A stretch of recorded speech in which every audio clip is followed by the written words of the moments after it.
Your attention is your life. Not metaphorically, literally. Where your attention goes, your experience follows. If you spend your day scrolling, your life becomes a blur of other people's highlight reels. If you spend your attention on resentment, you become bitter. If you pay attention to beauty, meaning, and connection, you become someone who lives richly. But here's the problem. You're not paying attention to your attention. You surrendered it to whatever is loudest, brightest, or most immediately gratifying. Your phone buzzes and your attention jerks towards it. Someone says something irritating and your attention fixates on the offense. A worry surfaces and your attention spirals into catastrophism. William James, the father of American psychology, understood this over a century ago. He wrote that the ability to voluntarily bring back a wandering attention is the very root of judgment, character, and will. In other words, the person who controls their attention controls their life. The person who doesn't is controlled by everything else.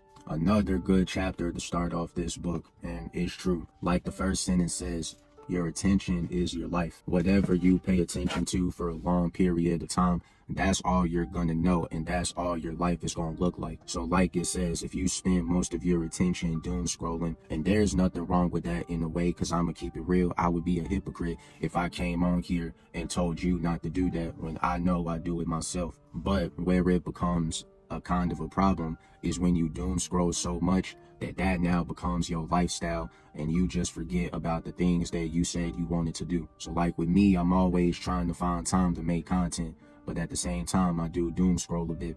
But if I put more of my attention into doom scrolling than making these videos, that's where it would become an issue. So you got to think about stuff like that, and not just with doom scrolling, but just the folks you be around every day. And if you don't have the ability to still be your own person while being around certain people, the things that they do, you gonna pay attention to, and it's gonna rub off on you. It's certain things that you probably never thought about doing, but because you've been around it so much, you would think to yourself, all right, let me try this. And it don't gotta be crazy things, but just once again, things that you yourself never thought about doing. You feel me? So that's something to really think about, truly. If you want better for yourself, you gotta watch the things that you pay attention to. And also another thing that it touched on was how the founding father of the American psychology, where it had talked about, in 1 second, where it said the ability to voluntarily bring back a wandering attention is the very root of judgment, character, and will. That's some genuine game as well. And that's something that